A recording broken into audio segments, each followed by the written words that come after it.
Hey dudes, welcome to Splat from the Past, the only 80s themed horror and sci-fi show where things could get totally radical.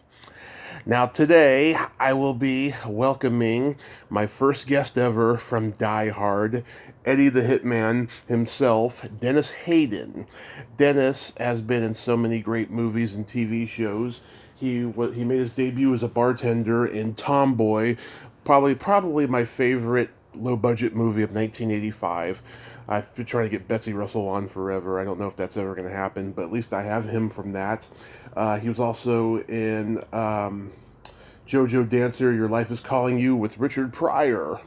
And Action Jackson, that's where the Jules Silver connection came from for Die Hard, I guess. And then he was in another 48 Hours, Wild Bill, Wishmaster, so many great movies. And I'm having him on the show today to talk about all of that stuff. And it's going to be great. I love talking to journeyman character actors. I heart journeyman character actors. So yeah, here is my interview with Dennis Hayden. Tommy. Hey Dennis, welcome to the show, sir. How are you today? I'm excellent. Yourself? I'm pretty good. The sun's out and I can't complain. Same here. Yes. Same. God bless California. Yeah, I'm in Kansas right now. Oh, okay. Wow. And the sun's out. It's a beautiful day. Wow, lucky you. This is such a great honor. Thank you for taking the time today. No, not a problem. So, going back in time, did you gravitate toward acting early on in your childhood? Yeah, I grew up on a farm here in Kansas, and Right. I had to go to a little country school. The nuns taught it, and the first day my mom took me over there when I was 6 years old, and the nuns looked at me, and one of them said, "Ooh, what a big one." Yeah. And I looked at Mom like, "Get me the hell out of here. This ain't going good." So anyway, they said I was too big to play with the other kids, so they wouldn't give me recess. So they didn't know what to do with me, so they made me do plays and skits to entertain them while the kids were all out playing. Wow. So I learned how to do that. And then the second year came around, and there was really a nice nun, and she recognized my talent, so she started holding plays and bringing the farmers out, and they'd come watch it, and so I started doing it back then, and then Yeah. and then my brother brought home a TV from the city dump, and we plugged it in, and there was a show on called the Whirly Birds. Mm-hmm. And I'd never seen TV before, and he goes, "Those people make a lot of money." And I said, "I do that every day at school, Billy." And I said, "Well, I'd like to try that. It's a lot of fun." And so I set my mind up then that one day I would go to California and get into the movie business. Wow, so you fit right in with the theater community over there. Yeah. I started out doing theater at the Met Theater there on Melrose. It used to be on Melrose back in the day. Yeah. Wow. And then people came by and saw me. I was doing Bus Stop and a bunch of, and I got really good reviews at the LA Times. And next thing you know, people were asking me to do television and films. Wow. Yeah, being from Kansas, you're in great company. Dennis Hopper is from Kansas. Dee Wallace. Caroline Grimes, who played Zuzu in It's a Wonderful Life. I just talked to her last week. She lived in Kansas after she left the business. So, yeah, you're in good company. Who played Chuck Yeager? He's from Kansas. He did all the Broadway plays. Looking it up right. Like Lie of the Mind, all those. He's from Kansas, too. He passed away, though. Yeah, I'm looking it up right now. I'll find it.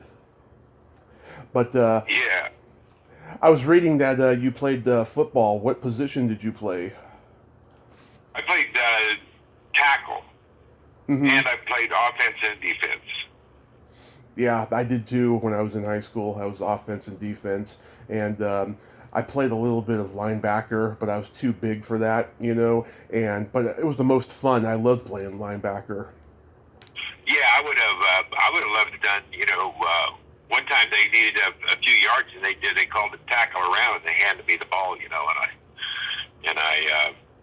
I got the first down, But I figured, heck, they should have done that all the time. I was a tough kid, man. From growing up on a farm, I was 6'4", weighed about high school. I was probably weighed about 200 pounds. Yeah. I did nothing but haul hay and raise hogs, and just all the hardest things you could ever imagine. Yeah, Summers off, I'd run the wheat harvest from Oklahoma to Canada. I'd go hook up since I was 14 years old. I got a job running the wheat harvest, and I'd go run those big combines all the way up to Canada and back, and then come back to high school, and we had a big hog farm there at the guy I worked for, and we'd have to cut the hogs because we'd be gone all summer, and they stood up being little pigs where you castrate them. They would be like 250-pound hogs, and you'd have to throw them down and cut their nuts out. They're not into it. Yeah. And you do that. I did that for 2 weeks before I ever showed up for football. And all the other kids would be pissed off because I missed Hell Week, or 2 weeks. I'm going, I'll show you what Hell Week is. Throw down a 250-pound hog, and it decides to get back up. It gets back up. So then you got to throw it down again. You do that till you wear it out. Yeah.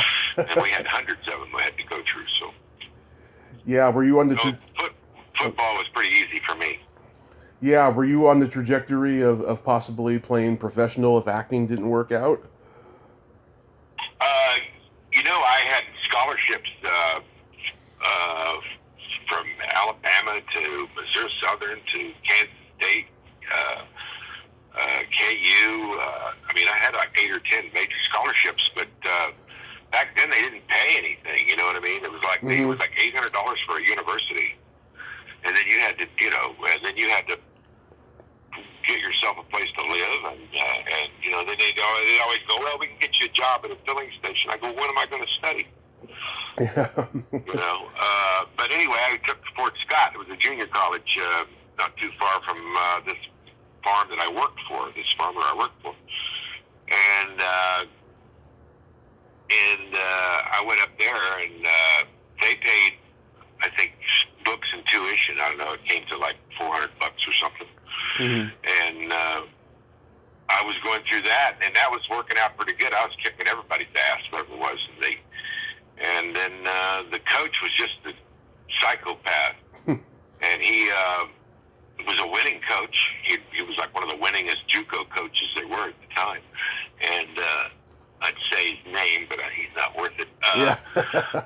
Anyway, he came in one day and he goes, we're getting ready to scrimmage with Missouri Southern and, a 4-year school.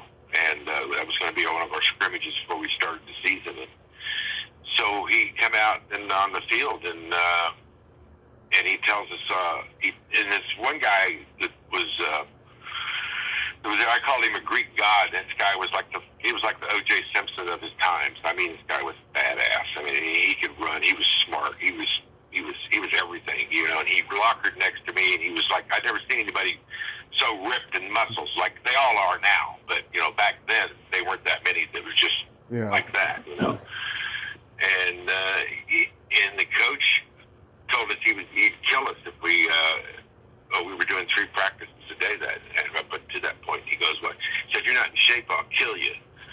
And he meant it, because the kid got a cramp in his leg, and he just threw him off to the side, and it was in August, and it was hot as hell. I mean, like humid hot. And left him out in the sunshine, laying on the side of the field. Then he got into this thing where he come out to us, and he goes, okay, we got just don't get anybody hurt. We're going to go half speed.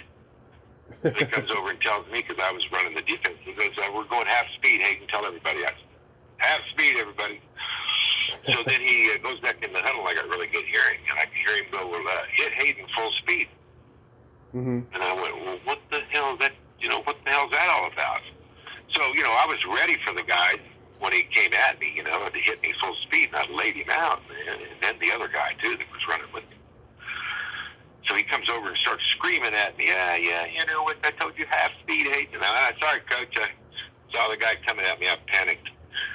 And he goes back in the huddle, and then he sends everybody at me. The 2 halfbacks, fullback, sends everybody at me. And I hear him say it again, hitting full speed. And I laid them all out. And then, boy, he just went off his rocker. I mean, he was screaming and da-da-da, up and down. So I got back and screamed up at him. I said, listen here. I said, you don't want him hurt. Send him to the other side. Simple. Then I knew he was going to send him to the other side because he couldn't afford to get anybody else hurt. So I pulled and met him in the hole on the other side. He was so mad, he just called practice then. He just called practice. So I went in, and I was always the last one to shower out because I didn't like getting into, because I went from the farm boy to the high school in here, and everybody was playing grab ass and soap games and slapping one another with towels and shit. And I said, this ain't going to happen to me. I'll beat somebody up. So I always waited till everybody was done showering, then I'd go take a shower by myself, Mm-hmm. And because I didn't have showers on the farm where I grew up. We didn't have inside bathrooms or anything, luxury stuff. So I always thought it was a pleasure to get the showers for myself. So anyway,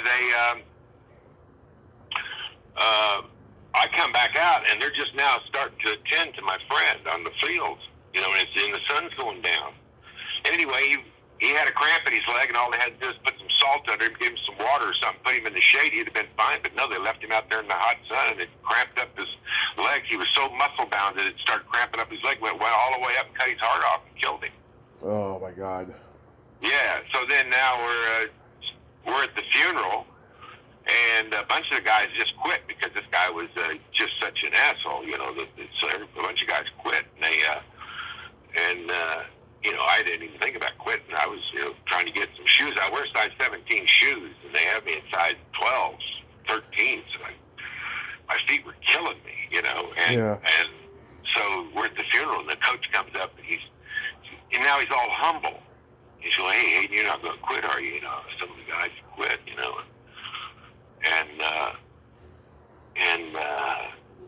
I was sitting there thinking, well, this would be a good time for me to maybe get some shoes. The guy's actually, instead of screaming all the time, he's actually humble. Yeah. And so I said, hey, man, if you can get me a pair of size, 15, 16, anything, that I said, bigger than what I got, I could play so much better football, because I got these big feet, and I got, this traction. I'm trying to, and boy, I'm watching him, and I've seen him turning, going psycho. My dad was in World War II for 4 years in the front lines with Pat. He came home as a screaming alcoholic, tried to kill us all the time, butcher knives, you name it. He tried to kill the whole family and think he was back in the war. So I grew up with that from the time I was an infant to, and so I could see the change on his face whenever it was going to happen, and this is happening to this coach right in front of me, whatever it is. Yeah. And he goes, what if I buy you a pair of shoes that fit and then you quit? What am I going to do with them? I said, you can take them and shove it up your ass, because I'd never play for a prick like you again. So I left right then. I said, this isn't for me. I'm going to California. I wish. If I ever do any of this again, it'll be in a movie. It should be a movie. It should be a book, too. Yeah, this guy, and then they had an honoree thing for this guy about 5 years ago. One of the guys was, hey, man, what they're honoring this coach up there, I said, you don't want to see me in front of this guy, Yeah. And then the kid was black, so they immediately, the city and everybody got behind the coach because he was the win as the coach, and then they said that the kid died of sickle cell anemia, which is a bunch of bullshit. I was there. I witnessed it. Yeah. Wow. I don't have any football stories like that. That's pretty amazing. Sam Shepard. I kicked everybody's ass before I quit, though. That was the good thing, though. Yeah. They knew who the man was. Sam Shepard played Chuck Yeager. Yes.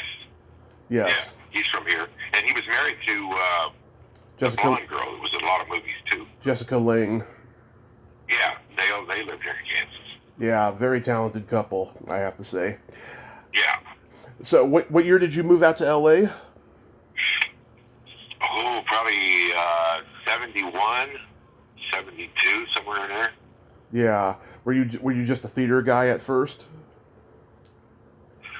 I was a carpenter, Mm-hmm. and I wanted to get into theater, and I found this theater group that a friend of mine introduced me to, whatever it was, and they had a bar next door, country western bar, and I went down there and met a bunch of people, and then they were getting ready to do a big play, and they were trying to build the sets and whatever it was, and my brother and I were there, and we said, well, we can stop by after work. We can throw your sets up. That ain't no big deal, whatever. So we ended up building the sets for a couple of plays, for one play, and then they and another director was down there getting ready to do some theater in another theater, and he saw me and he goes, "Hey man, would you play one of the bad guys in my play?" And I said, "Well, sure. That's why I'm here building this set, to get to know, get to know what's going on, in town." And so anyway, I did that, and then a bunch of people saw me in that one, and then they come down and asked me if I'd star in Bus Stop at the Met Theater, and that was a really prestigious theater at the time. And so I said, "Yeah, I'd love to, man." And that was a fun role.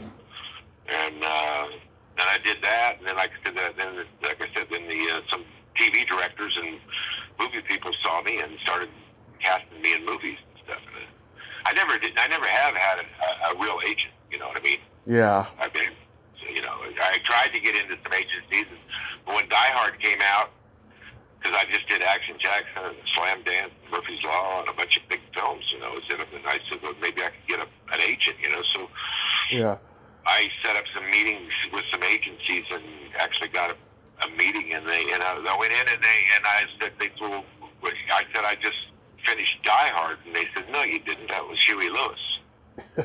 Huey Lewis. Yeah, they got me.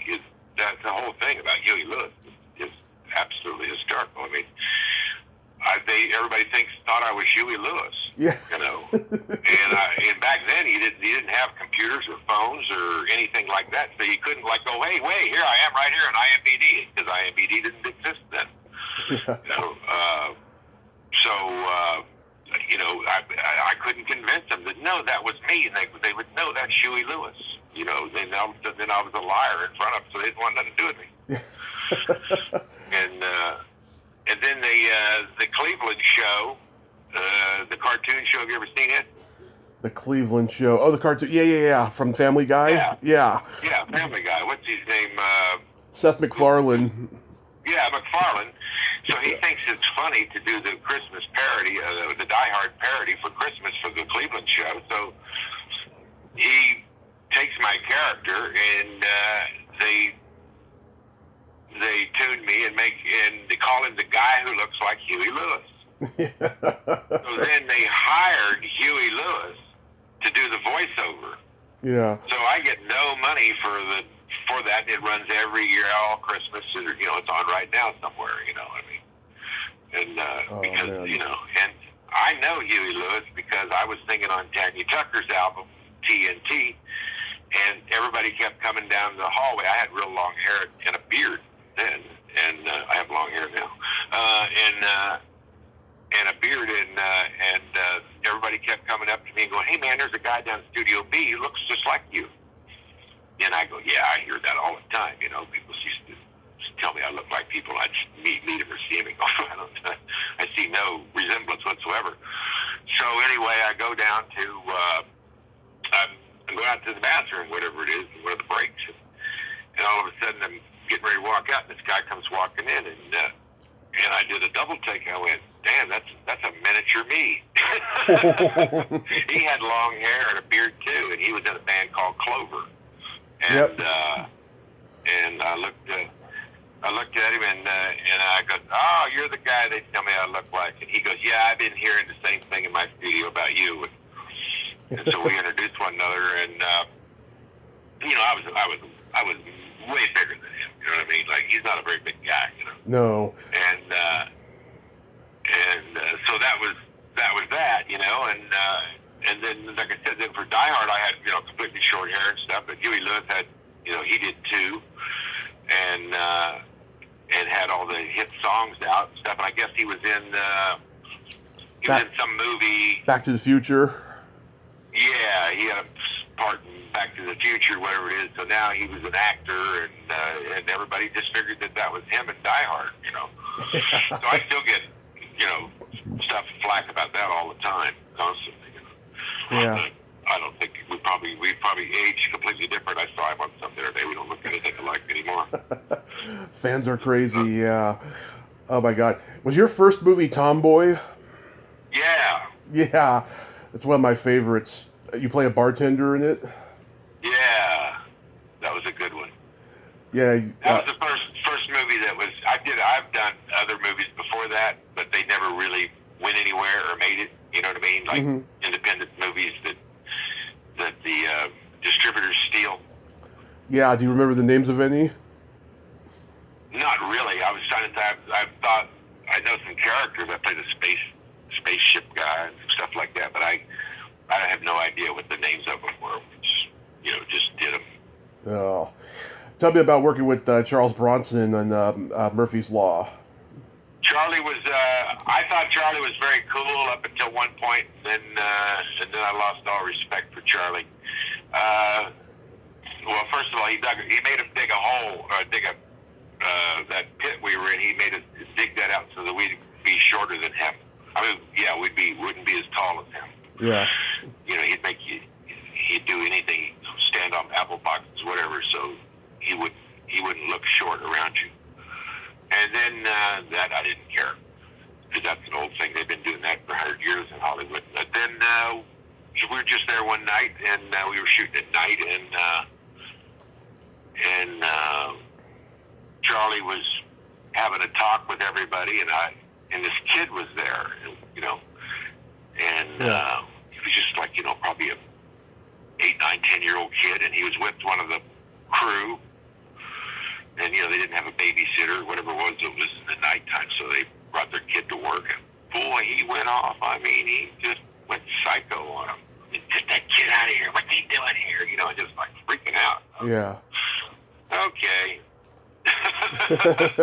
You know, the kid wasn't making noise or saying anything. You know, and I was going, okay, whatever. Whatever, Charlie. Yeah, I heard he was very reserved and just not a guy who wasn't that comfortable in his skin. You know, I saw interviews where he was just very self-effacing. You know, he was that type of guy. Everything had to be Charlie's way. Yeah, that should have been the name of the movie, Charlie's Way. Yeah, Charlie's Way or the Highway. The girl who's in the movie with him, Kathleen Wilhoit, she was one of my earliest interviews. She's awesome. Oh, she's totally awesome. I haven't seen her or heard much about her since then, but she smoked, man. She was cool. Yeah. Did J. Lee Thompson give you any advice off camera or anything? Is that what was that? The director? No. 'Cause I heard he was like that. He was just a very nurturing kind of director. Yeah, he set up everything real nice. Yeah, he was real pleasant. You know what I mean? Yeah. I had no complaints against him whatsoever. I mean, but yeah, he set up, you know, and then they had what happened? Something happened, and they had to shoot over again that barn scene. We had to do that twice, I think, because something happened when something crashed in before it was supposed to, or something. I don't know. I just remember we had to do it twice, which is okay with me. I got paid again, you know. Yeah. And then you got to work with the great Richard Pryor on JoJo Dancer, Your Life is Calling. Yeah, you want to hear a weird story there? Oh, yeah. Richard, I knew a friend of mine, several friends of mine were comedians, and they used to work out at the Comedy Store. At the Comedy Store and stuff like that. So one night I was down there, whatever it was, and it was partying, and Richard was on stage, and you know how they say something to the audience or something, and I started. I can get a real smart ass stuff going if I need to. Yeah. Anyway, so I started smarting off to his jokes, and everybody was laughing at my jokes, and so then he got He goes, who is that? Who's saying that? So I'd be quiet then when he was looking for me, whatever it was. And then he'd start up again, and then I'd get him again, and then he was just trying to find out who in the hell was. Then he got all frustrated and just walks off the stage, because I was out doing him, I was out funnying him. Yeah. And he walks off the stage, and as he's walking through the crowd, he looks over and he sees me, and he goes, "Oh, hey," he points at me. I started laughing. I used to live right just real close to him. Yeah. Out there in Panorama City, whatever it was. And I used to go to his parties all the time and hang out with him. And so anyway, he calls me up and wants me to be in his movie. And this is when he was pretty toasted, after he was doing all kinds of whatever the fuck he was on. Yeah. Oh yeah. He got sick like right after because he went on the Tonight Show to promote the movie, and then there was a rumor that he had AIDS. Yeah. Well, he was also, he was whatever drugs he was doing too. I have no idea, but he was on some shit. So anyway, we go to the set to shoot Jodo Denter. Now I'm supposed to be the comedian. I mean, I got a whole list of jokes that I tell. Yeah. And they're Richard Pryor jokes. And so we go in, they do it. We get ready. We have a dress rehearsal. Now we're over here just waiting for him to call us. And now they brought in the stand-ins. They brought the stand-ins, and the stand-ins were all dressed like we were. To light it and finish up the finishing touches on everything before they go bring us in and shoot the scene like you normally do. Now the three of us are sitting there, and Richard comes out of the trailer, all hopped up, whatever, and comes going in there on the set, and he goes, "Okay, let's shoot this. I'm ready to go," whatever it is, and everybody says, "Well, let's get the A team in here." And he goes, "Oh, no, these people are fine. Let's just shoot it with them." So they literally shot those scenes while we watched it. I'm not in that movie. We shot those scenes with and they used the stand-in instead of us. Mm-hmm. And they were scrambling to figure out the lines or whatever it was, and they didn't even get most of it. They just that was the way that was. And so then now because Richard was the director too. Yeah. So then some of the other people who were around him and stuff said, "Hey man, what are you doing? You can't. These are union guys that over here, the people over here that that casted this, and now you're shooting it with the thing." So they came back after lunch, and they had to shoot some stupid stuff like just standing there in a crowd, just looking around like a Sears and Roebuck catalog, pointing at nothing. You know what I mean? Yeah. Which made no sense whatsoever. And then, so of course, they didn't use any of that.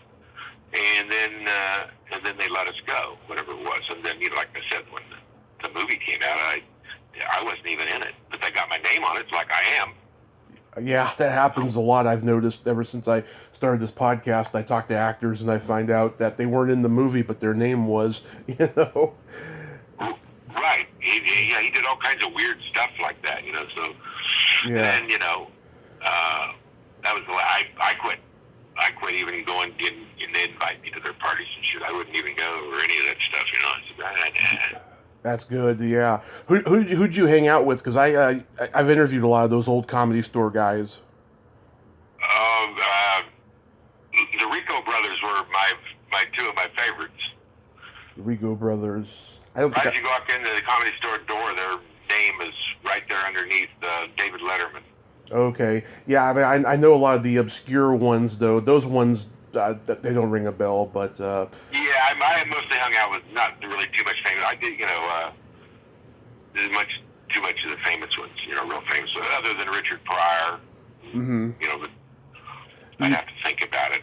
Did you know like Did you know like Jackson Purdue or Barry Diamond? Oh, Sam Kinison was one of my good friends. Oh, Sam is my hero. Yeah. Sam, matter of fact, here's Sam. Yeah. Stopped it. I was in Las Vegas working on a picture, and we just was wrapping up, and I was coming back, and Sam was on his way to Las Vegas. or not what's the other? Not Las Vegas, the other one, the other town, right down by the river, Laughlin. Yeah.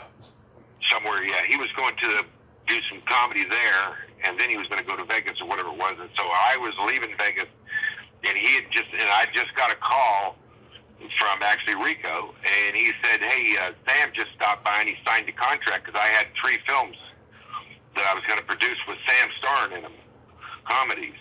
Mm-hmm. And I had we had 3 scripts, and they were all great scripts. And the writer said, I got the money if you could get Sam to,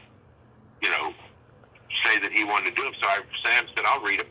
So he read them, and then he stopped by my house and signed the contract. And then got in that car wreck.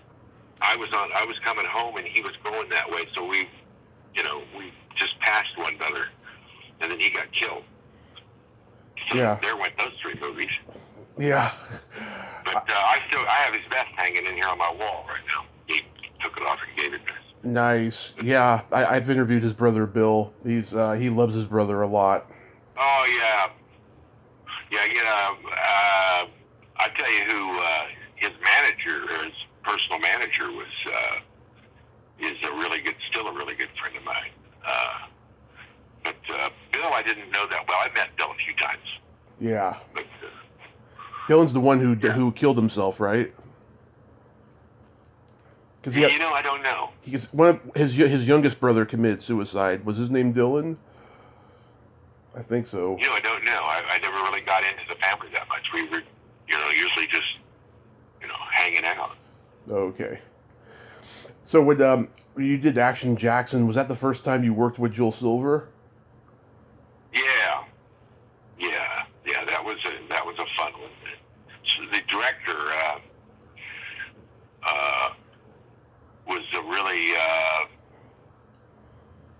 was really good on that one. I worked with him several times, and Craig Baxley.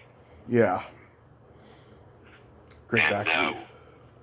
When I was doing Action Jackson, Craig, they come by and they said, "Hey man, they want to see you for this movie," and they was actually shooting the movie Action Jackson. They had a limo pick me up and take me out to the set. I got to the set, and I had a meeting with the director and Craig Baxley, and we just talked. And then he goes, "Hey man, you want to stick around for lunch?"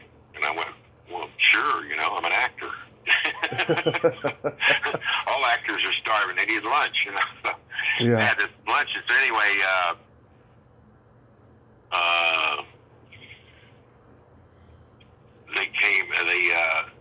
Carl comes over and he sits down about 2 seats from me, whatever it is.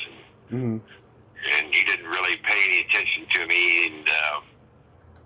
And so then so I get the role, whatever it is, they call me up. And so anyway, we go to shoot. So every morning when they go in, Carl would go, everybody come in and they'd go, "Morning, Carl, morning." Everybody would go morning, they'd shake hands and do the, head fist bumps or whatever, all the stuff, whatever it is. And he'd come walk by me, I'd go, "Morning, Carl." I'd stick my hand out, and he'd just drop his hand and turn and walk away from me.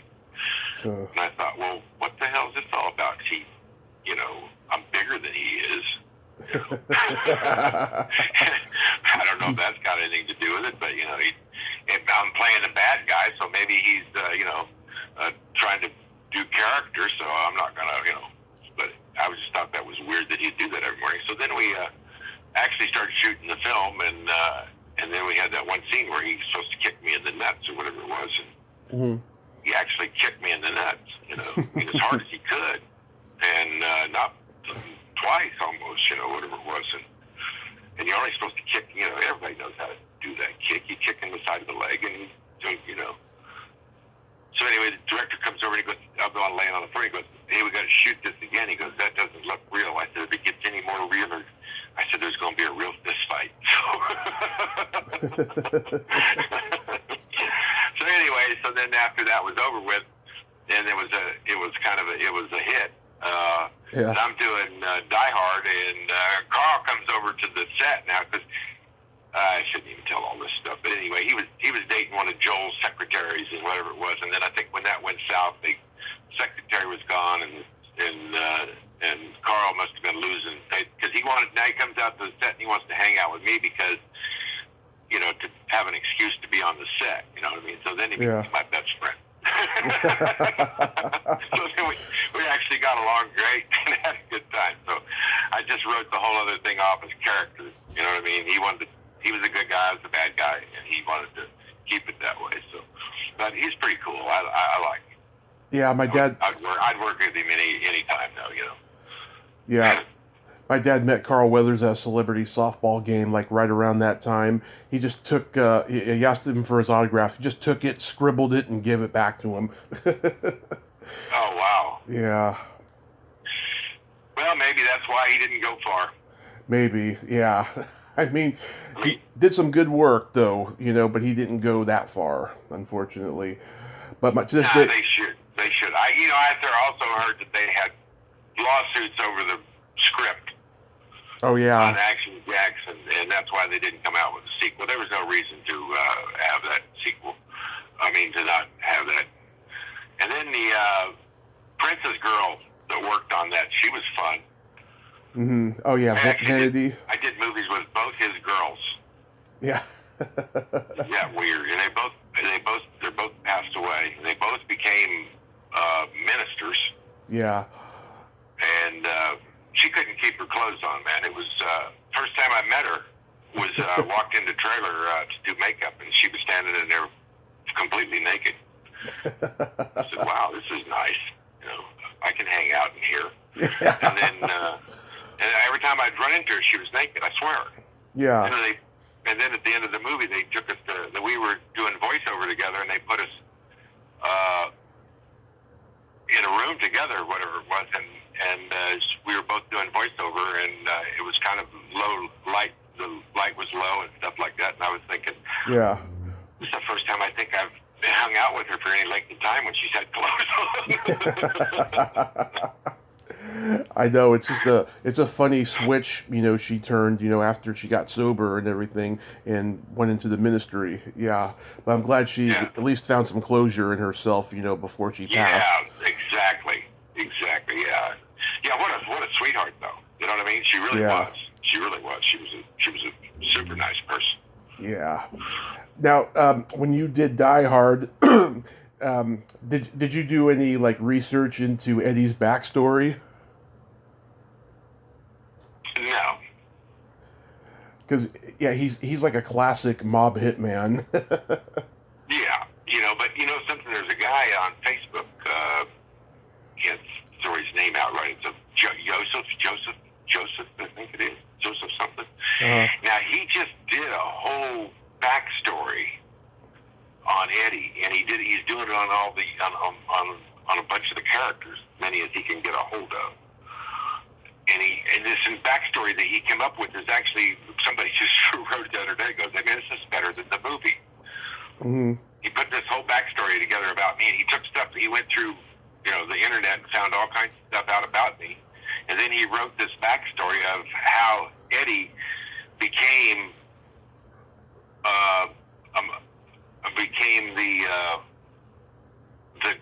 how I met Hans. And how I got hired for that job, you know what I mean? It goes all the way from high school to how I got hired for Hans, and then how I survive at the end.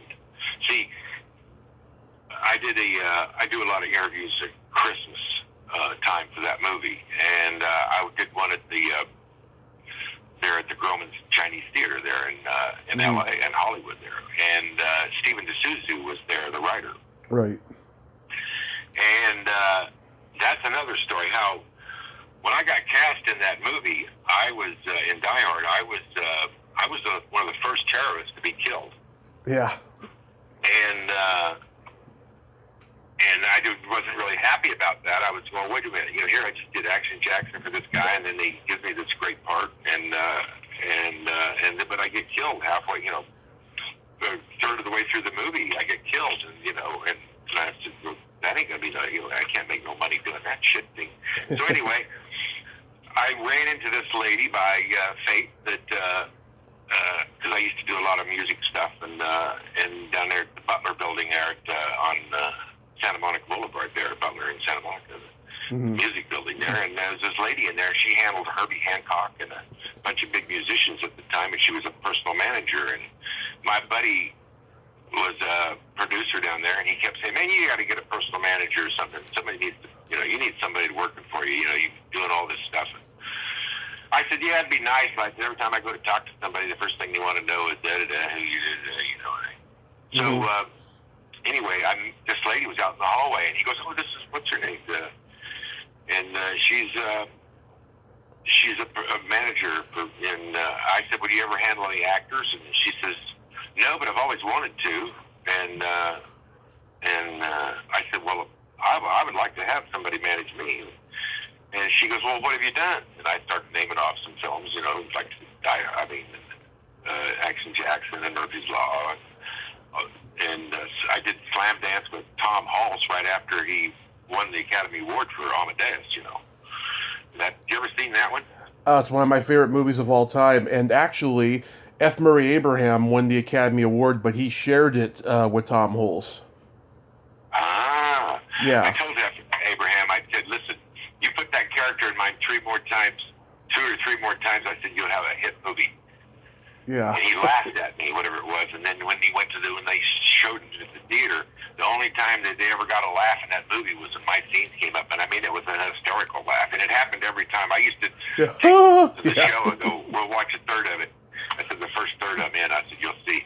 And everybody in the theater would literally fall out onto the floor laughing. Oh, yeah. So anyway,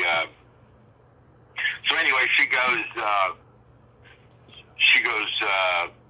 and I said, "Oh yeah," and I said, "I just got cast in a movie called Die Hard," and I said, "We don't shoot for another month or so."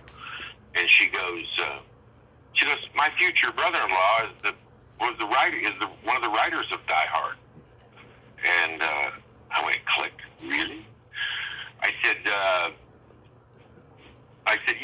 "He's the writer?" I said, "Well, I tell you what," I said, "talk to your future brother-in-law and see if he can extend my part to be the last guy to be killed." And I said, "Then I'll hire you as my publicist if you'll extend my part and get my part extended in that movie." And she goes, "Well, I'll see what I can do." Yeah. So he's gonna marry her sister. So she sees him and she goes, "Hey, I got a guy who's going to be a client of mine or whatever it is if you extend the part in this movie." He goes, "Oh, yeah, no problem." So she calls me up and says, "Oh yeah." She goes, I said the last one to be killed. She goes, "How about not the last to be killed, but the last to be killed, but the second last to be killed, whatever it is, because good enough they thought they killed him twice, Yeah. So I said, "Okay." I said, "You're my publicist," and so I started paying her, and they rewrote my part. Whatever it was, I knew I'd make up the money from having that much more in that movie.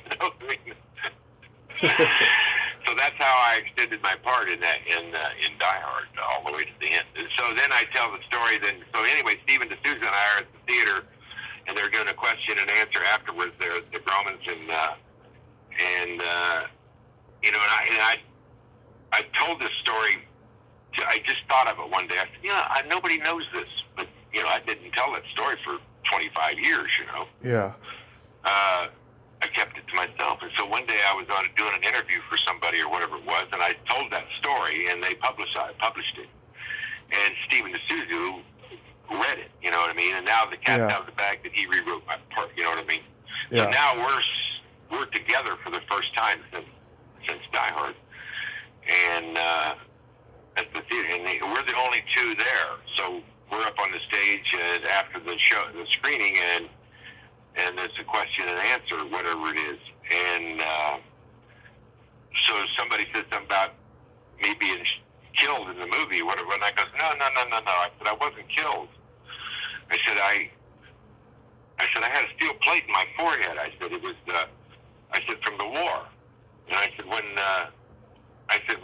Bruce Willis shot me, I said, all it did was knock me out. I said, then there was all the chaos and everything, so I stuck to the original plan. The original plan, we were all going to take the emergency vehicle that was in the back of that truck, and that wasn't in the back of the truck, but at the end of the movie, it was in the back of the truck. You know the one? The Argyle, when he ran into,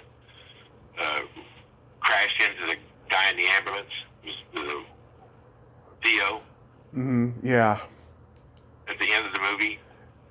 Yeah. Anyway, the plan was for us to escape in an emergency vehicle because they were everywhere. So that's what I did. I said I woke up, everything was in chaos, and I got an emergency vehicle and I have escaped. I said, now I'm waiting to do Die Hard 6.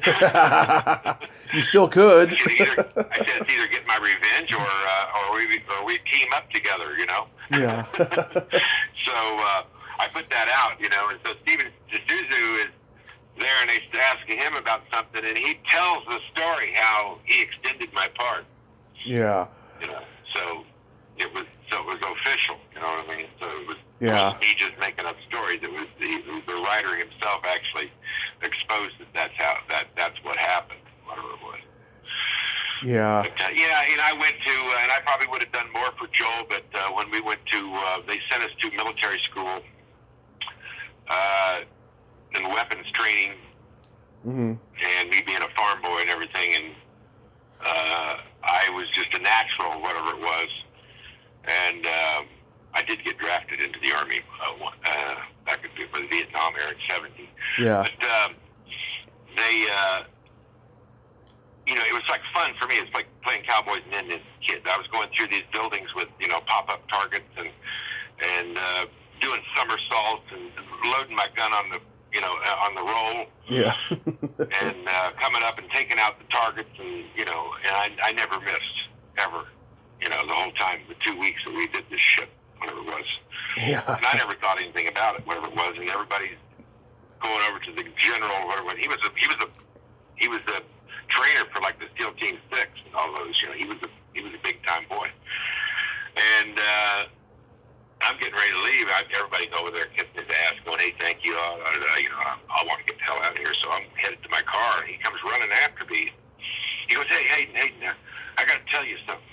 And I'm sitting there going, "What the hell is this about?" So he goes, he starts reading off his resume. "I trained this, I trained SEAL Team 6, and I did this," and he's going on and on about all the stuff that he's done and trained and stuff. And I'm going, "What the hell is he giving me his resume for?" And he goes, he said, "I got to tell you something." And I said, "Well, what's that?" And he goes, "You're the best." And I go, "What?" He goes, "You're the best. You're the best I've ever trained." He goes, he said, "Amazing." He said, "You're amazing." He said, "You ever thought about doing this for real?" And I went, "No." And he goes, "Well, if you do it, I can get you a job." Whatever it was. And I'm going, "Whoa, wait a minute. No, man." I said, I got another interview I got to go on. I got to get going. He goes, and then he grabs me by the shoulder, and I never like people grabbing me, but anyway, he stops me as I'm starting to walk away, and he goes, "There's one more thing I got to tell you." And I go, "Yeah, well, what's that?" He goes, You did this in cowboy boots." And I looked over at him and I went, "That's my character." Yeah. Oh my God. So then we were on the set, and these guys in Hollywood, they're scared of their own shadow. Yeah. And he's on the set one day, just after we've been shooting for about a month or so, whatever it was, and he comes onto the set, and he's over there talking to Joel, and I'm walking by, and I see him, and I'm going, "Oh shit, there's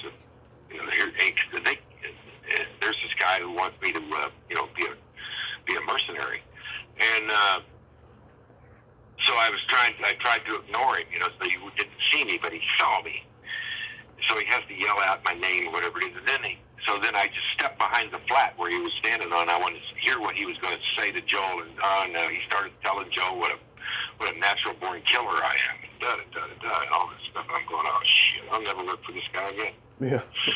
And I was right. Never worked for him again. Ever since that day, Joel acted like he was fucking scared of me, whatever it was. And then Joel comes up to me when we were doing Die Hard, and he goes, "Where were you when we were when when I was casting Predator, and I said, Joel, I said, I was in your office. I said, I read for you. And then you turned around the next day and hired a wrestler. Oh, Jesse Ventura? That shut him up because I went in and read for that part and they hired Jesse Ventura. Yeah. I'd have ate that scene up, those scenes up. I'd have been so much better than him. And Joe realized that, Yeah. And so where were you when I was casting, Predator? I was in your office. So anyway. I've heard so many stories about Joel Silver being that way, yeah, so I'm not surprised. But did you know what? When I got Cassie, they called me in, and another thing, the limo picks me up again, and I go down to 20th Century Fox, and I walk in, and Jackie Birch is the casting director, one of the biggest in town at the time, and I'm trying to be on her good side, and I walk in the thing, and Jackie hands me a script and says, said, I want you to read the part of Eddie. And nobody said anything about reading anything. They just said, they want you down at 20th Century Fox. Joel Silver wants to see you. That was the word I got. The limo is going to pick you up in, 30 minutes. And so he turns around and he looks up from his desk and he starts screaming at Jackie Birch like, that Dennis Hayden, he's a star. He's in my movie Action Jackson. He doesn't need to read for me or anybody. And I'm sitting there going, whoa. And I said, okay, Jackie Birch will never hire me again. And sure enough, she didn't. Wow. I mean, did you know while filming that this would become a classic? I knew it when I read the script. Yeah, it sounds like it. I knew it when I read the first draft. I said, oh, this is a hit. There's just no way you could screw this up. Yeah. And it was, Actually, I'm good at that. I can read a script and tell you if it's going to be a hit or not, Yeah. Bruce, he's doing moonlighting at the time, driving people over there crazy, especially taking, this script because, they're like, oh, he's going to be a movie star. That's the end of the show. And ironically, it was a year later. Right. Yeah. We shot this over, everybody wants to know if I get all the time I get stuff. I got a picture I got to send you. I got a couple of them I got to send you. Oh, thank you. I'll email them to you. You'll love them. About is Die Hard a Christmas movie or not a Christmas movie? You know what I mean? Yeah. I'm, got one of those again yesterday. What it was? I said, yeah. I said, yeah, it's a Christmas movie. I said we shot it over the Christmas holiday because that's when Bruce had time off from moonlighting, because we were shooting at night before the holiday, but then when they broke for the holiday season, then we shot most of the movie over through Christmas, and so I started saying, and I said, and my character tells Reginald L. Johnson, "Merry Christmas," and I said, it's just Christmas songs. There's Christmas. How much more? Just because there's some action going on, it's a Christmas movie. It's a Christmas party. The movie takes place at a Christmas party. Yeah. I said it's definitely a Christmas movie. Isn't that a great one? I mean, of all the movies that you could do, that one. You know what I'm saying? Yeah. Now you did a sitcom. All the other movies I did don't count. But that was the only one that counts. So. Yeah. Now you did a sitcom. And I get people from all over the world calling me and want me to do podcasts and interviews and send them the clips and stuff. Yeah. So I look forward to it every Christmas. Oh yeah. Now you did a sitcom called Offshore Television. Yeah, that was with this. I played Ratman. It was like instead of Batman, I was Ratman. It was a comedy. Yeah.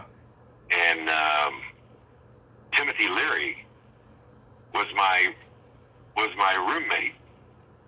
Mm-hmm. And we had the same trailer together. We shared a trailer, whatever it was. He was in that. He was in it too. Yeah. He is, right? Timothy Leary? Oh yeah, the drug guy. Oh yeah, he was the acid. He's the one who would tune in, drop out, whatever it was. He was the. But he said, yeah, he was a chemist, or was he? What was? I anyway, think he said that he said the acid was the military came up with it for a truth serum. Was originally was what it was for, whatever it was. Yeah. But now they're starting to use it in microdosing it for Alzheimer's and all kinds of stuff. And mushrooms too. They're using those now. Actually, they're illegal in Oregon and in Colorado for medical use for Alzheimer's and dementia. Yeah, he was a psychologist, actually. Yeah, he was cool. He was pretty laid back, whatever it was. Yeah. I always thought that was kind of cool hanging out. I grew up in the 60s, 70s. So. Yeah. That was a Disney show too. I've been around the block. Yeah. That was a Disney show too. Was it offshore television? That was Disney? Could have been. I never saw it. I never saw any of it. Period. You worked with. Once we were done, nobody ever got a hold of me or got in touch or said anything. I found it on Internet Movie Database. Yeah. Went, wow, I'm in that. Yeah, pilot that didn't get sold, I guess. And then oh yeah, I forgot. Yeah, a lot of pilots. I've done pilots. Yeah, I didn't get sold. That's a bummer too. I did one. Oh man, it was called. What was it? Hardball. I think there's a. The Joe Rogan sitcom before he did news radio. No, this was the guy from I sang on his album too. Dukes of Hazzard. Tom Wopat. The blonde kid. Oh, John Schneider. Yeah, Schneider. Yeah, I sang on his album, John Schneider album, and it was the #1 hit. And I sang on Tanya Tucker's TNT, When I Die Might I Go to Heaven. That was the #1 hit. I said, these people ought to just hire me to come in and do some backup singing for them, I mean, everything I've touched became the #1 hit. You like singing? Oh, no, not really. I grew up doing it in church and all that stuff. And I play bass guitar. I've just never really thought of myself as a singer, but, Yeah. I probably could. But anyway, enough's enough. How was working with Walter Hill on Another 48 Hours in Wild Bill? Walter's great. Now, Nick Nolte was a friend of mine. He did theater at the Met Theater before I got there, whatever it was. So I knew Nick, and then Nick had a friend of his that came out here with him named Rocky. Rocky ended up burning up in Nick's guest house. Oh. But we were real good friends, so we used to hang out with Rocky all the time and go to the out to Agora and stuff out there where they lived, and Sagebrush and places like that. So hang out there. And so anyway, I got to become good friends with Nick, and so Walter Hill. That was another 48 hours, but so Nick knows. He knows that I know Nick, and so Nick didn't ever want to work with me because I was supposed to do Cannery Row, and they cast me to play Hazel in Cannery Row, and then Nick found out about it, and he was jealous because I was bigger than him and I can act, and so Nick found out that they cast me as that because then they went on a strike. Remember the strike back in that day, whatever it was, and they went on forever. There was a couple strikes, yeah. When the strike was over with, I was out, and Hal McGray was play Hazel. And so I knew what had happened. I just had the feeling, and I knew I was right. So one day, I went into him at the bar over in Burbank, or whatever it was, and he's over there drinking in the middle of the afternoon, and we started drinking together, and by the end of the evening, we're both totally shit-faced, and Nick goes, I got to tell you something, Hayden. He goes, I'm the one who got you out of that, movie, whatever it was, ruined my career. But I mean, I had that part down so much. I pre-read with Eddie Olmos. Eddie Olmos goes up every actor that has come in here. They searched for a long time to get they looked at everybody they could possibly think of to play Hazel. And he goes, of all the actors that we have interviewed in here for the last month, he goes, you're the only one who's got it. And he was excited. He goes, let's go in there and do this. So we went in and read for the producers and the director. And I had them literally crawl around on the floor trying to look at what I was doing, you know what I mean? Seriously, they were on the floor looking underneath the desk because I was down on the floor counting eggs, doing a scene out of that movie, whatever it was. And Eddie Olmos was playing the opposite of me, whatever it was. And we just rocked it, you know what I mean? I've never been more prouder of an interview than that one, you know? Yeah. And then Nick did that. And then he tells me, he's thinking I'm going to be mad at him, whatever it is. And I just looked over at him, I laughed. I said, Nick, I've known that from the beginning. So I said, I know how you are. Don't worry about it, dude. Buy another round. You got all the money. Yeah. So then Walter knows that I know Nick. And so my buddy Andrew Deboff got to play one of the main bikers in the movie. Right. And Andy calls me up and goes, hey man, Walter's shooting a film, and they got a lot of bad guys in it, whatever it is. He goes, you got to get down there and see him. And I said, yeah. I said, I don't know how I can get in the studio. And I said, oh, that's right. I said, I have to go in the back gate. I'll just walk in the back gate like I know what I'm doing, and they won't say nothing. That's when you could go into a studio, you know, and without being shaken down and all that stuff. So I just walked into Paramount over there, walked in the back gate, and walked in. And I asked some people where Walter Hill's office was, and they told me. And I went up, and his door was open, and I just stood in the doorway, and I said, hey, Walter, Dennis Hayden here. And he goes, oh, yeah, I remember you. And he goes, I said, I heard you're casting for some bad guys in the movie, whatever it was. And he went, he said, we've already cast it. He goes, there's nothing really left. Mm-hmm. I said, nah, no big deal. I said, I just heard from some people. I said, I thought I'd stop by and check in, you know. And he goes, well, I appreciate it. And then so I left. I thought, I see you're busy, so I'll go. And I left, and I walked away. And then about,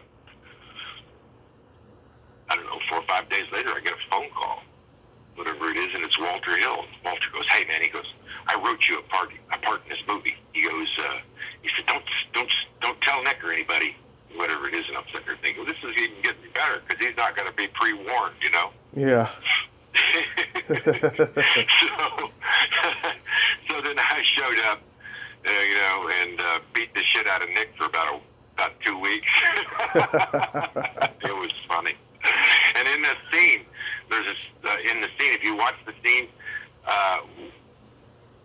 we start doing the scene, and all of a sudden, by the end of the scene, Nick is taller than me because I went over and looked at it in the monitor, and I'm looking at it, I'm going, wait a minute. He's taller than I am at the end of the scene. He starts out, and what he's doing now is he just starts raising up on his toes. By the time the end of the scene is over with, he's on his toes. So you naturally go to him because there's slight movement, but you don't know what it is. But you know what I mean? Yeah. It's a scene stealing trick. So when he gets done, he's taller than me, but he's been moving the whole scene, going up, gradually going up, until the end of the scene, and then he's on his tiptoes and he's taller than me, whatever it is. So I saw that in the monitor. So I went, oh, okay, I know. I said, 2 people can play this game. So we start the scene or whatever it is, and if you look at the movie, you can actually see both of us are going up. I just went up as he went up. So at the end of the scene, we're both standing on our toes, so I still kept my high toe over him. Yeah, I love those movies. Little tricks of the trade. Yeah, you were like Richard Dreyfuss. You ever watch a Richard Dreyfuss movie? You'll never see a scene where he doesn't have the last word. Oh yeah. and he puts that in his contract. He's the one that kept me out of the academy. They wanted to get me in the academy. I had a bunch of people sign me up for the academy, and then Richard Dreyfuss had something to do with it. And he said, no, he ain't starting enough movies, and I ain't putting him in. Thanks. That sucks. I'll remember that. Yeah, that sucks. You did a couple horror movies with Divloff too, Wishmaster and Night of the Living Dead 3D. Yeah, those were just, just fun. I went in, but I had the one scene in the Wishmaster that was kind of cool. Where they put glass all over my face. I came out and had a line. Then the other one was basically Andy said, "Come on down and get a payday," Yeah. I don't think I haven't even seen it. Yeah. I don't even know if I am in it. Yeah, I love all those George Romero zombie movies. And Tammy Learn, who plays the lead in Wishmaster, she's a friend of mine. She does the show quite frequently. So. Yeah, they screwed up when they took Andy out of that Wishmaster. He had that series going. He was supposed to do all those. He had a contract with them to do them all, didn't he? Yeah. And then they got cheap. They didn't want to pay him. Yeah. The third one, they didn't want to pay nothing. So that killed the franchise. I saw him at a horror convention last year, so he does the conventions, because he has cult success from those movies, But right. He should. I could probably do some of those. He should have. He should have been all three, but at least he got those two. So. Right. Yeah. So he was great in another 48 Hours too.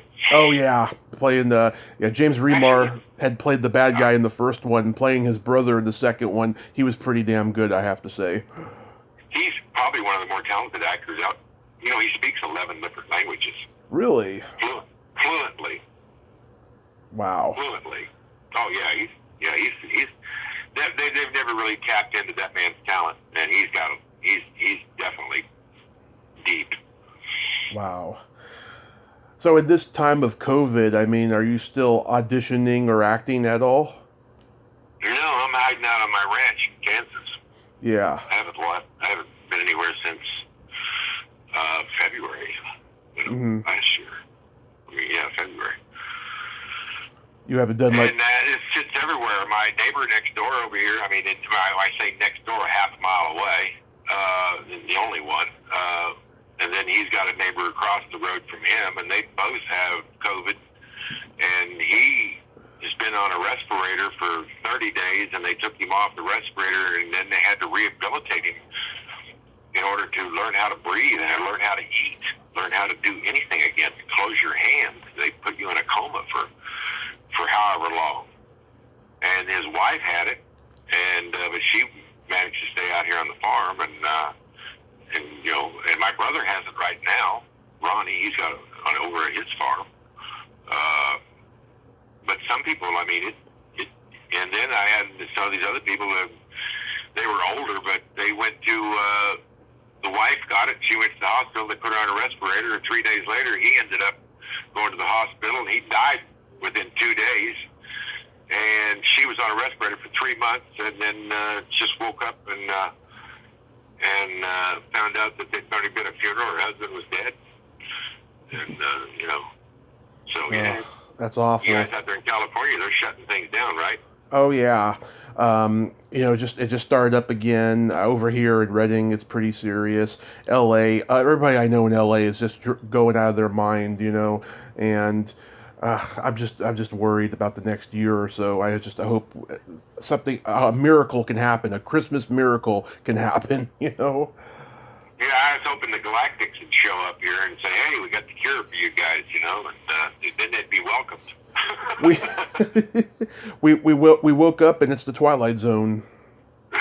Exactly. Yeah. So, well. I hope after everything gets settled and everything, you can return to work and stuff. Yeah.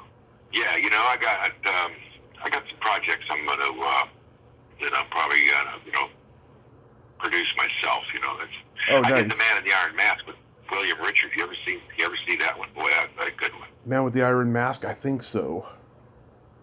Yeah, we did our version of it, whatever it was, and it's huge hit in Europe. Mm-hmm. I played D'Artagnan in it. That's probably one of my better acting roles. Because I got to be all the way through the movie as one of the stars. Yeah. Oh, So one thing I wanted to ask you really quickly. When you did carpentry, did you know Harrison Ford and Mark Harmon? no, I knew of them, Yeah, because but yeah, because they were doing carpentry at the same time and worked for the same company, I think. yeah. You ever see One Man Army? No. Oh, you gotta see it. Okay. It's One Man Army with Jerry Trimble and myself. Mm-hmm. We shot it in the Philippines. The writer of the movie wrote it for himself as the bad guy, and he became and he was a cripple. And then they got over to the Philippines, and he chickened out and didn't want to be the actor in it. And so they called me and wanted to know if I would come over to the Philippines and play the bad guy in a kickboxer movie, and I said, well, sure. And I went over there, and I got there and walked in the door, and the director's mansion, and it was a Corman film, and Santiago, who directed those out of the Philippines, looks at me and he throws the script across this huge. It was a mansion. It was like the Beverly Hills of the Philippines. I mean, we still breathe the same air, but throws the script across the table, and he goes, obviously, I'm not going to play you as a cripple. You'll have to rewrite this. So I took it back to my hotel room, and I read the script, and I went, Jesus Christ, this guy really wrote himself. I mean, it's the bad guy. So it sounds like the bad guy's the star of the movie, not the good guy. And he just, all this dialogue, all this stuff. I said, this will never work. So I started rewriting the script. And we get ready to go to work the next day, and I know the scenes that we're supposed to do, and so I rewrote them the night before, whatever it is, and Santiago, the director, goes to this guy who he was from the United States. Most of the people in the Philippines, the Americans in the Philippines, are people who can't come back here because they're wanted for something. So they stay over there, and they hire them to work in all the American movies as Americans. You know what I mean? Yeah. So he had this guy been over there since the 50s, and he had no idea what people talk like or sound like or do in California or and so he was doing the rewrite for the director, and so he goes ask this guy for his rewrite, and the guy gives it to him, and he reads it, and I look up at him, I goes, well, you told me to rewrite it. I said, here, you want to see what I wrote? And he goes, yeah. So he reads mine, he goes, we're shooting Hayden's. So we shot my stuff, stuff I wrote. Yeah. So the next day comes along, and next morning comes along, the same thing happens again. He asks for the thing, the guy reads it, whatever it is. I go, yeah, here's mine. He reads mine, he goes, we're shooting Hayden. So the third day, same thing. Fourth day, fifth day, he asked the guy, Bill, I think his name was Bill, he goes, hey, you got the rewrite that you did? He goes, no, I didn't write anything. And he looks over at me, and I got you covered. I hand him stuff. He goes, yeah, we're shooting. So I rewrote the whole screenplay. Yeah. And we shot it. And they put it on my Internet Movie Database that I'm one of the writers of the movie, which I was. Yeah, that's but good. Anyway, I must have, and then the Jerry, was a friend of mine, he got all kind of jealous because here I'm rewriting the script, whatever it is, and he goes, I see you wrote yourself a fine part, whatever it is. I said, Jerry, I said, you want to, I said, you read what was written. I said, then you read what I wrote, and you tell me which one you want to shoot. And he reads it, he goes, we want to shoot yours. I said, good, that's settled. So I've taken out a bunch of my stuff. I mean, a bunch, and threw it out. And said, no, this is ridiculous. You know what I mean? Yeah. I didn't want to make another shit movie. You know what I mean? Yeah. Another kickboxer movie that would never be seen. So anyway, this got picked up by HBO and ran on HBO for years, and now you can still buy it on they still sell it on Amazon and everywhere else, Mm-hmm.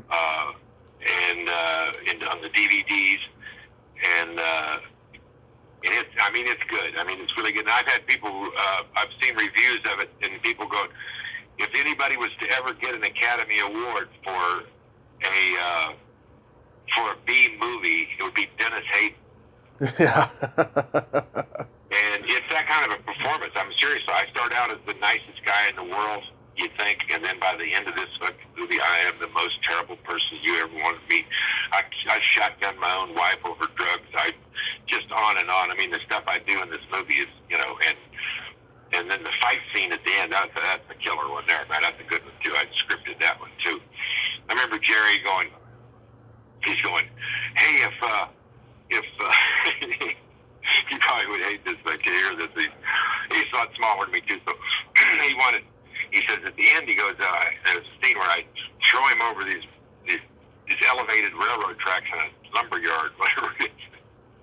And he's going, okay, he says, we'll fight, do this, we choreograph. He says, then we get to here, he goes, I'll jump up on this apple box, and then you can get a hold of me, and I can help throw myself over that. And he's telling me all this stuff, how to do this. And I looked over at him, I said, Jerry, we ain't gonna have to have a problem. I said, that's not gonna be a problem, Jerry. Don't worry about that. I'll get you over there.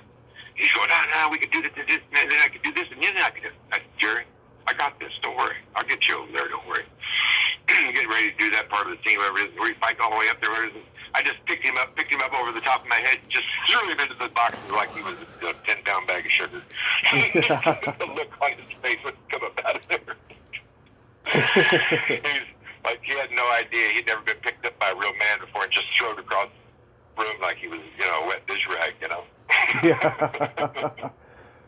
Oh my God. Because they're all taught, that nobody can beat them, and they're the toughest, and. Yeah. Yeah. I'll check. You're never a pig farmer. Yeah. You didn't have to wrestle 300-pound pigs every day for a living. Oh, I dated a girl who grew up on a farm in Texas. She used to neuter pigs all the time, she said. Oh, yeah. Yeah, I'd be a little leery around her. Yeah, I know. I actually told her during the date, too, and we laughed out loud about it. That's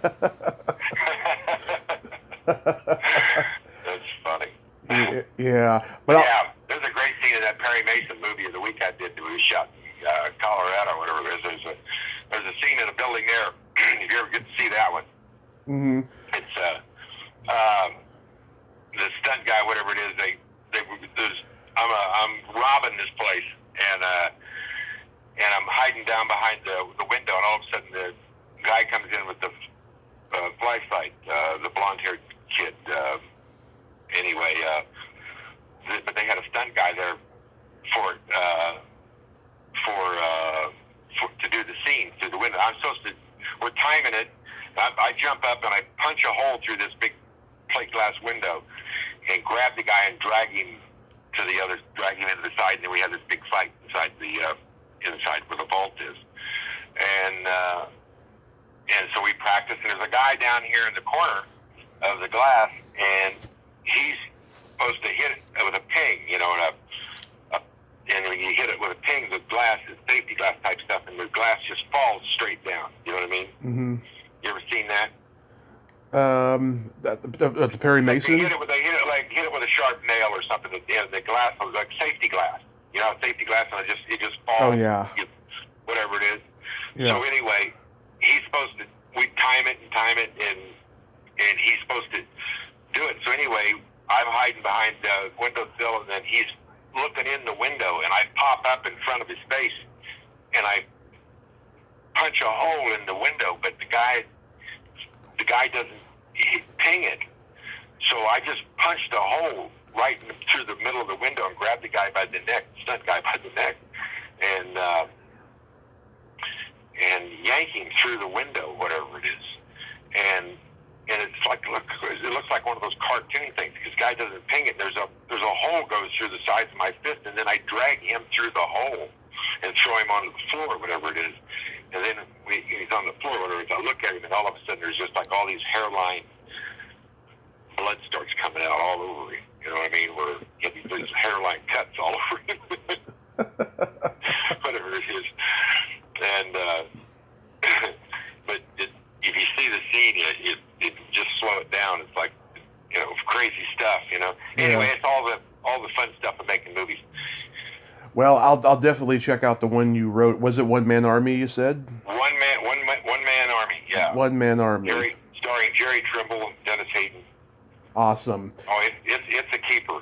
I mean, the fight scenes in there they might as well be real. I mean, because we know when the stunt guys down there, when they jump off of a cliff onto a moving truck or jump off of a building onto the concrete, they just literally jump off a building. They break bones and stuff. Mm-hmm. They get paid. They make so much little money that they get paid so good for that they're willing to risk their lives for it to help their family out. It's kind of sad, actually. Yeah. And the real primitive stuff. I mean, so when we were in there fighting and stuff, I mean, it was serious. Well, Dennis, I thank you so much for coming on today. You had some great stories, and I hope you stay safe because we need people like you out in this world, and that you have a Merry Christmas and a Happy New Year. Hey, Tommy, anytime. It's great talking to you, man.